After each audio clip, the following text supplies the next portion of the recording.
Io svilupperò molto sinteticamente, vi rassicuro, tre concetti nel mio intervento. Il primo concetto riguarda la natura del problema, la portata del problema che è di fronte a noi e di fronte ai sardi. Il secondo problema riguarda la forza della soggettività, cioè a cosa serve tutto questo ragionamento che stiamo facendo, questo movimento che stiamo cercando di creare. E il terzo riguarda il contenuto essenziale, secondo me, ma secondo noi, secondo diciamo quel nocciolo di forze particolarmente impegnato in Sardegna in questo momento su questo versante. Vedevo che ancora ieri, cito Soddu perché è uno degli interlocutori, diciamo, più intelligenti, più interessanti, ecco.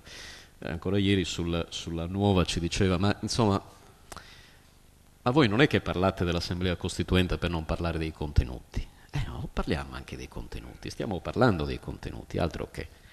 Allora, primo concetto, la natura del problema. Beh, sgombriamo subito la strada da un'idea sbagliata, e cioè che noi stiamo occupandoci di un problema, come dire, giuridico-istituzionale. Cioè, tutto questo po' di agitazione che stiamo cercando di mettere in essere, di partecipazione, è per fare un'operazione di aggiornamento di una legge sia pure importante. No, non è così, non è così. Noi ci stiamo ponendo un problema. Il problema è quello dello sviluppo sociale e civile della Sardegna. Questa è la questione. E siamo convinti che forse l'ostacolo principale perché questa comunità possa in tempi ragionevoli conquistare una condizione di prosperità, ci sono anche altri ostacoli di natura oggettiva, anche materiale, io adesso non voglio entrare in questa materia, ma l'ostacolo principale, chiacchieravamo prima con Mario Melis di questo punto, è la crisi della vita pubblica in Sardegna. È la crisi della vita pubblica. Cioè stiamo parlando della crisi delle istituzioni, del degrado anche della vita istituzionale, e stiamo parlando della crisi dei partiti e degli schieramenti.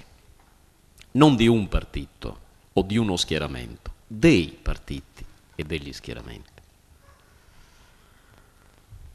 Ma davvero pensiamo, questo ragionamento si può fare naturalmente perché a questo tavolo ci sono rappresentanti, diciamo, dell'uno e dell'altro schieramento, altrimenti non sarebbe felice fare, ma credo che qui possiamo farlo.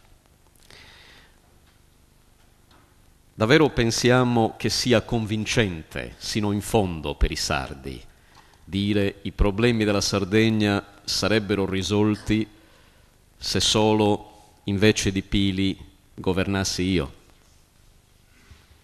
Perché la gente direbbe, vabbè, ma non avete già governato? Ma vale anche il reciproco. Davvero pensiamo che sino in fondo la gente pensi che sia stato sufficiente cambiare formula per risolvere i problemi? Io ho molti dubbi. Qui potrei fare un po' di propaganda politica che ovviamente vi risparmio perché non è questa la sede. E spero anche di non subirne, non ne faccio e non ne vorrei subire, diciamo, ma credo, data l'intelligenza degli interlocutori, penso che sarà così. Cioè non è il gioco degli schieramenti che risolve la questione. Non è il gioco degli schieramenti. L'Assemblea Costituente è un'idea. è una speranza, è un modo per cercare di creare in Sardegna un clima morale e intellettuale, civile, che consenta di realizzare un mutamento forte della politica e delle istituzioni. Per che cosa? Per affrontare la questione dello sviluppo sociale e civile. Questo era il primo concetto che volevo esprimere. Secondo, dicevo, la forza della soggettività. Ma può farcela, lo diceva un po' Massimo prima, ma può farcela davvero un popolo, una comunità, una regione, con la competizione poderosa che c'è oggi nel mondo per conquistare fette di produzione, di mercato, la globalizzazione, cioè delle economie, delle culture. Può farcela un popolo che non crede in se stesso? Può farcela un popolo che, non sto parlando di noi, sto parlando in generale, certo anche di noi, può farcela un popolo che ritiene che la salvezza debba giungere dall'esterno, i governi, gli stati?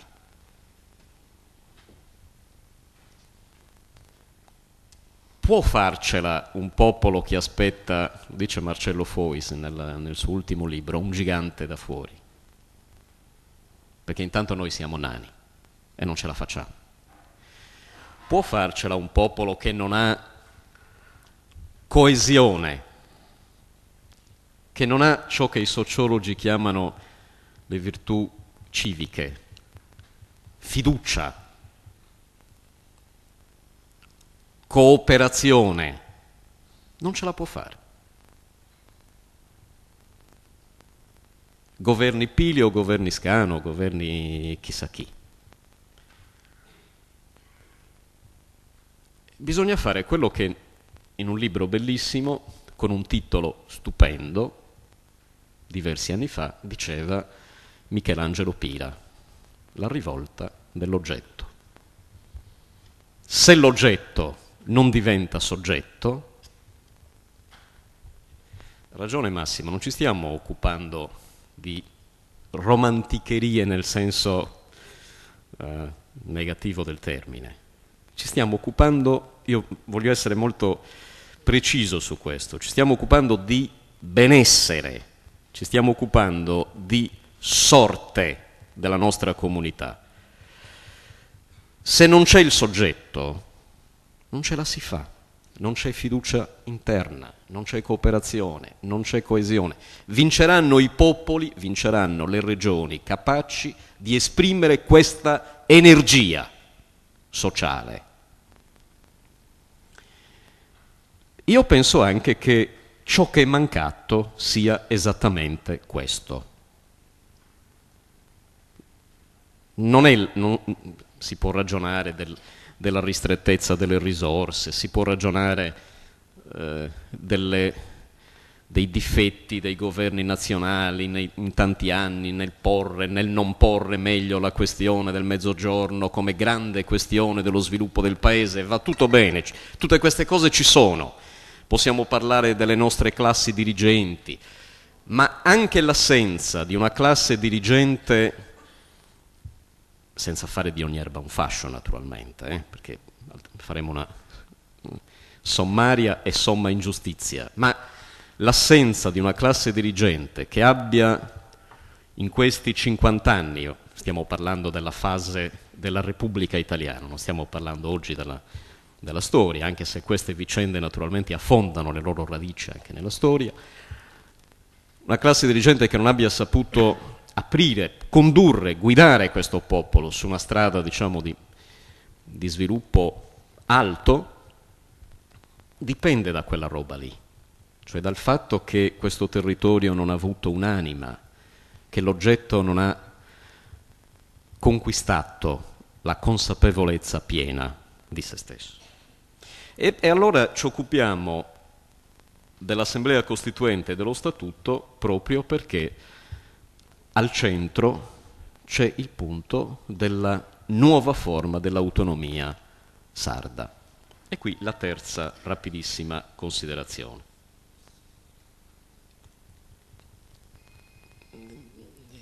Come sempre succede, sia tra i sostenitori che tra gli avversari di una tesi, poi tutte le tesi vanno rispettate, ci sono quelli intelligenti e informati e quelli meno, diciamo.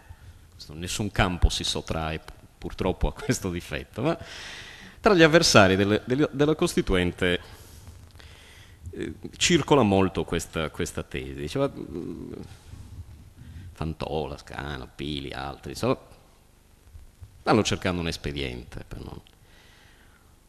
E poi, mentre le altre regioni ormai possono già fare lo statuto dopo il titolo quinto, ma che stiamo a perdere tempo? Bisogna evitare un ritardo. Io non so davvero di cosa parlino, perché se leggono, anche senza grande scienza e attenzione, il nuovo titolo quinto della Costituzione, la riforma costituzionale che è già in vigore, si accorgeranno che il nuovo statuto c'è già, in un certo senso. Perché la legge costituzionale di cui tu parlavi, quella che affida alla legge ordinaria della regione, la legge elettorale e la forma di governo, il titolo quinto della Costituzione che amplia enormemente, ed è un fatto positivo, sia chiaro, i poteri delle regioni, dei comuni, delle province. Tutto questo c'è già.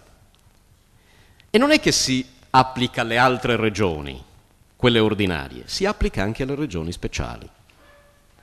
C'è un piccolo problema che non investe la responsabilità del Parlamento, investe la nostra responsabilità del sistema sardo, che è, come dire, uno statuto dall'alto. È uno statuto dall'alto, nel quale il sistema sardo, diciamo, non ha messo bocca. E adesso siamo a un bivio, questo è il punto. E su questo concludo anche il mio ragionamento. Noi possiamo scegliere di stare dentro la sfera e i limiti del nuovo titolo quinto della Costituzione, che, ripeto, rappresenta un passo avanti rispetto al passato. Non è federalismo, non scherziamo nemmeno, però sicuramente le regioni hanno, per esempio per quanto riguarda le competenze legislative, una somma di poteri cui forse nemmeno si aspirava. Tutto il dibattito precedente che c'è stato in Sardegna sull'autonomia speciale è ormai spiazzato, stiamo parlando di un'altra cosa. Allora, noi siamo a questo bivio, dicevo. Possiamo stare dentro quei limiti, possiamo stare dentro la concezione dell'autonomia speciale, provando a ampliare un po', ad aggiornare, a coordinare meglio, in un quadro di sostanziale omologazione delle regioni, cioè fine della specialità, oppure possiamo fare un'altra cosa. Possiamo provare a costruire quella che, per esempio, parlo di coloro che non stanno nel fronte dell'Assemblea Costituente, tra coloro che la pensano diversamente e quello che sta dicendo le cose più interessanti, diciamo, possiamo provare a costruire un'autonomia di tipo federale, dice lui, ad adottare una scelta federale, diciamo noi, e questo è il bivio in cui siamo. E perché? E perché dovremmo fare questa scelta qui? Per i motivi che ho detto nei due primi concetti, che dobbiamo mettere in campo, dispiegare questa energia di una comunità, di un popolo, di una nazione, ciascuno usi il termine, diciamo, più congeniale per la propria cultura, per la propria sensibilità, per il proprio percorso politico e culturale. Io penso che quale che sia il nome che utilizziamo stiamo parlando della stessa cosa. Stiamo parlando del fatto che se i sardi, dentro la solidarietà della Repubblica Italiana, dentro le prospettive e la cultura e lo spirito della costruzione europea, di questo stiamo parlando poco in Sardegna, debbono mettere in campo, dicevo, questa energia intellettuale, morale, sociale, che è la consapevolezza di essere un popolo. Facendo questo con una, sono d'accordo con le ultime considerazioni di Massimo, facendo questo con una grandissima apertura mentale. Non stiamo chiudendoci, tutt'altro. La coscienza di sé non serve per creare argini o barriere. Dobbiamo fare un doppio movimento e saperlo fare contestualmente, come dire un movimento, schematizzo un po' adesso per brevità, un movimento verso la globalizzazione e un movimento verso l'identità. L'Assemblea Costituente serve a tentare, è molto difficile, di fare questa grandissima operazione. Io penso che stiamo parlando di questo. Chi pensa che stiamo parlando d'altro, di espedienti, di escamotage, di carriere, di operazioni di piccola politica, non ci ha capito, però sono sicuro che col tempo capiranno e quest'idea vincerà.